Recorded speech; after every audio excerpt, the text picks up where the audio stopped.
So this is an open letter from those of us with borderline personality disorder. Dear friends, family members, lovers, ex-lovers, co-workers, children, and others of those of us with borderline personality disorder. You may be frustrated, feeling helpless, and ready to give up.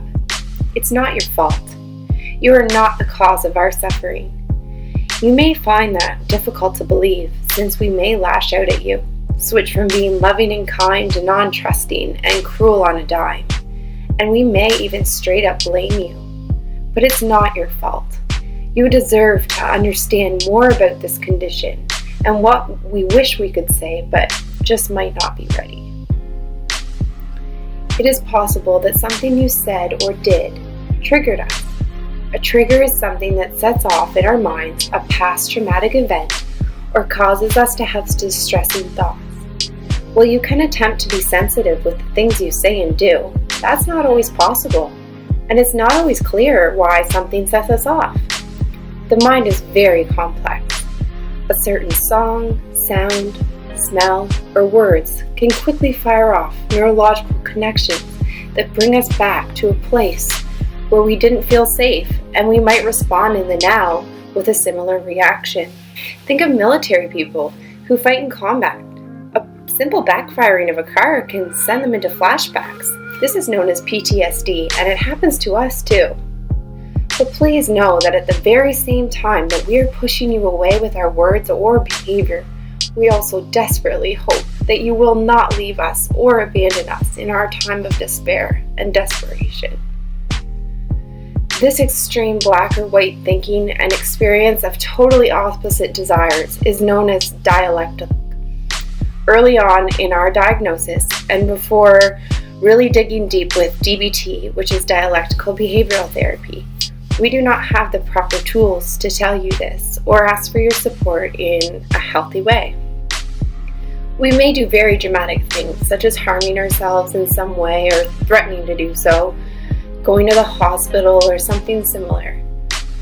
While these cries for help should be taken seriously, we understand that you may experience burnout from worrying and the repeated behavior.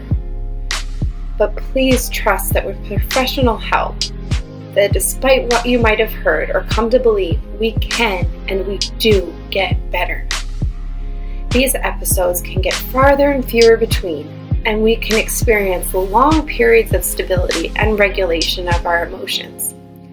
Sometimes the best thing to do, if you can muster up enough strength in all your frustration and hurt, is to grab us, hug us, and tell us that you love us, care, and are not leaving. One of the symptoms of borderline personality disorder is an intense fear of being abandoned, and we therefore often, unconsciously, sometimes behave in extreme, frantic ways to avoid this from happening. Even our perception that abandonment might be there can cause us to become frantic. Another thing that you may find confusing is our apparent inability to maintain relationships. We may jump from friend to friend, going from loving and idolizing them to despising them, deleting them from our cell phones and unfriending them on Facebook. We may avoid you, not answer your calls, decline invitations to be around you. And other times, all we want to do is be around you. This is called splitting, and it's part of the disorder. Sometimes we take a preemptive strike by disowning people before they can reject or abandon us. We're not saying it's right. We can work through this destructive pattern and learn how to be healthier in the context of relationships. It just doesn't come naturally to us, and it takes a lot of effort and time. It's difficult, after all, to relate to others properly when you don't have a solid understanding of yourself and who you are, apart from everyone else. In borderline personality disorder, many of us experience identity disturbance issues. We may take on the attributes of those around us, never really knowing who we are.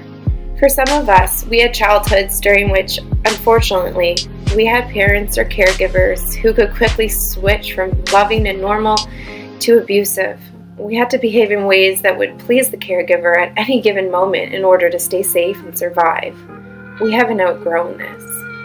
Because of all this pain, we often experience feelings of emptiness, We can't imagine how helpless you must feel to witness this. Perhaps you have tried so many things to ease the pain, but nothing worked. Again, this is not your fault. The best thing we can do during these times is to remind ourselves that this too shall pass, and to practice DBT skills, especially self-soothing. Boredom is often dangerous for us, as it can lead to feelings of emptiness. It's smart for us to distract ourselves and stay busy when boredom starts to come on. On the other side of the coin, we may have an outburst of anger that can be scary. It's important we stay safe and not to hurt you or ourselves. This is another manifestation of BPD, among many. Those of us who have been diagnosed with BPD are highly emotionally sensitive and have extreme difficulty regulating and modulating our emotions. We are compared to third-degree emotional burn victims. Through dialectical behavioral therapy, we can learn how to regulate our emotions so that we do not become out of control. We can learn how to stop sabotaging our lives and circumstances, and we can learn to behave in ways that are less hurtful and frightening to you. Another thing that you might have noticed is that spaced out look on our faces. This is called dissociation. Our brains literally disconnect and our thoughts go somewhere else as our brains are trying to protect us from additional emotional trauma. We can learn grounding exercises and apply our skills to help during these episodes, and they may become less frequent as we get better. Not all the situations I described apply to all people with BPD. One must only have 5 symptoms out of the 9 to qualify for a diagnosis, and the combinations of those 5 to 9 are seemingly endless. Working on your illness through DBT is probably one of the most recommended and the best treatment with most results. And I currently got accepted, and I'm so excited, and I really would love to share my DBT therapy through YouTube. I'm a little scared to kind of show who I am because it's a lot to talk about my mental illness, let alone in front of whoever will watch this video. But when I researched DBT, I can't find anything. I looked on YouTube to try to find some, helping videos to, learn skills, because I was on the waiting list for DBT and I couldn't find anything. When I finally got accepted, I was so excited, so I thought maybe I could bring you guys along on the DBT journey with me and help those of you learn the coping skills for borderline personality disorder. If you're on the waiting list or you don't have the, ability to go to a doctor or something, I would like to be able to help other people, because it was such a struggle and a long time just waiting to get into this program. So yeah.